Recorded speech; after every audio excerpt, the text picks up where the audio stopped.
আসসালামু আলাইকুম এভরিওয়ান। আশা করি সবাই খুব ভালো আছেন। আমি আল্লাহর রহমতে ভালো আছি। তো আজকে আমি আপনাদের জন্য নিয়ে এসেছি আরেকটি মজাদার রেসিপি, আর তা হচ্ছে দেশি মুরগি দিয়ে এবং আলু দিয়ে ঝোল। এটি খেতে অসম্ভব মজা হয়। এটি ভাত, রুটি, পরোটা এবং পোলাও, খিচুড়ি সব কিছুর সাথেই খাওয়া যায় এবং খেতেও খুব ভালো লাগে। তো আশা করি আপনাদের আজকের ভিডিওটি আমার ভালো লাগবে এবং পুরো ভিডিওটি দেখবেন। তো এর জন্য আমি প্রথমে একটি প্যানে দিয়ে দিয়েছি 1 কাপ পরিমাণ পেঁয়াজ কুচি। পেঁয়াজ কুচিটা ভালো করে ভেজে নিতে হবে। তার সাথে আমি দিয়ে দিয়েছি গরম মশলা, তেজপাতা, এলাচি এবং দারচিনি দিয়ে এখন আমি পেঁয়াজটা তেলের মধ্যে ভালো করে একটু ভুনা করে নিলাম। হালকা ব্রাউন যখন হয়ে আসবে তখন এর ভেতরে আমি দিয়ে দিব 1 টেবিল চামচ পরিমাণ রসুন বাটা এবং 1 টেবিল চামচ পরিমাণ হচ্ছে আদা বাটা দিয়ে এই মশলাটা আমি ভালো করে আবার একটু কষিয়ে নিব। কষিয়ে নিয়ে তার ভিতর অল্প একটু পানি দিয়ে দিব। পানি দিয়ে তারপর আমি আমার গুঁড়া মশলাগুলো দিয়ে দিব। এর জন্য এখানে আমি নিয়েছি হলুদের গুঁড়া 1 চা চামচ পরিমাণ, মরিচের গুঁড়া 1 চা চামচ পরিমাণ এবং জিরার গুঁড়া 1 চা চামচ পরিমাণ নিয়ে এর ভেতরে আমি দিয়ে দিয়েছি পরিমাণ মতো লবণ। এখানে আমি 2 টেবিল চামচ পরিমাণ লবণ ইউজ করেছি। তো এপাশে আমি মুরগিগুলো আগে থেকেই কেটে ভালো করে ধুয়ে পরিষ্কার করে রেখেছি। এখানে আমি একটা এবং আরও অর্ধেকটা মুরগি নিয়েছি। টোটাল 1.5টা মুরগি নিয়েছি। তো এই মুরগিগুলো আমি এখন ওই মশলার ভিতরে দিয়ে ভালো করে কষিয়ে নিব। এই অবস্থায় চুলার আঁচটা বাড়ানো থাকবে।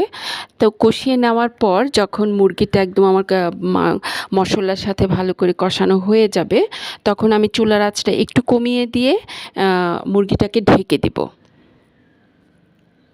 মুরগিটাকে ঢেকে দেওয়ার পর 5 মিনিট পরে ঢাকনা উঠিয়ে দেখব যে প্রচুর মুরগি থেকে পানি উঠেছে। এই পানিটা দিয়ে আমি মুরগিটাকে কষিয়ে নিব। এখানে কোনো এক্সট্রা পানি দিতে হবে না। তারপর মুরগিটা এখন আমি চুলার আঁচটা মিডিয়াম করে ভালো করে মুরগিটাকে কষাতে থাকবো। তো মুরগিটা যখন আমার প্রায় কষানো হয়ে যাবে এবং তেলগুলো উপরে উঠে আসবে তখন আমি ভালো করে আবার নেড়ে চেড়ে দিব যাতে নিচে লেগে না যায়। তো মুরগিটা আমার এখানে কষানো হয়ে গেছে এবং সুন্দরভাবে তেলও উপরে উঠে এসেছে। যখন আমার মুরগিটা একদম পুরোপুরি কষানো হয়ে যাবে এবং কোনো পানি থাকবে না তখন আমি মুরগিতে দিয়ে দিব আলু। এখানে আমি 3টা আলু নিয়েছি এবং 3টা আলুকে সমান কিউব করে কেটে নিয়েছি। এখন আলুগুলো দিয়ে আবার নেড়ে চেড়ে ভালো করে একটু কষিয়ে নেব 5 মিনিটের মতো। কষিয়ে নিয়ে তারপর যখন আমার এই মুরগি এবং আলুটা কষানো হয়ে যাবে তখন আমি এর ভেতরে দিয়ে দিব পরিমাণ মতো পানি। এখানে পানিটা যে যার ইচ্ছে মতো দিতে পারেন। কেউ একটু কম পানি খেতে পছন্দ করেন ঝোলটা, আবার কেউ একটু ঝোলটা আর একটু পাতলা রাখতে চান, কেউ মিডিয়াম রাখতে চান, তা যে যার পছন্দ মতো দিয়ে দিবেন। এখানে আমি প্রায় 2 মাগ পরিমাণ পানি দিয়ে দিয়েছি। পানি দিয়ে এখন ভালো করে একটু নেড়ে চেড়ে দিয়ে আবার এই অবস্থায় চুলার আঁচটা আবার বাড়িয়ে দিয়ে তারপর আমি ঢাকনা দিয়ে ঢেকে দেব।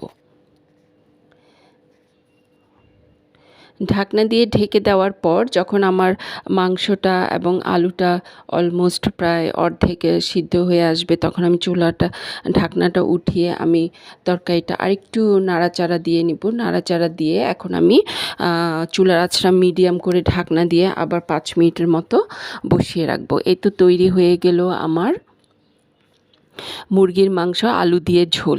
যদি আপনাদের এই রেসিপিটি ভালো লাগে অবশ্যই লাইক, কমেন্ট এবং শেয়ার করতে ভুলবেন না এবং সাবস্ক্রাইব করে আমার পাশে থাকবেন এবং বেল বাটনটি ক্লিক করে রাখবেন আমার নেক্সট ভিডিও দেখার জন্য এবং সবাই আমার জন্য দোয়া করবেন এবং আশা করি সবসময় আমার পাশে থাকবেন। তো আজকে এই পর্যন্তই। যদি ভালো লাগে তাহলে অবশ্যই আমাকে জানাতে ভুলবেন না। আশা করি আপনাদের ভালো লাগবে।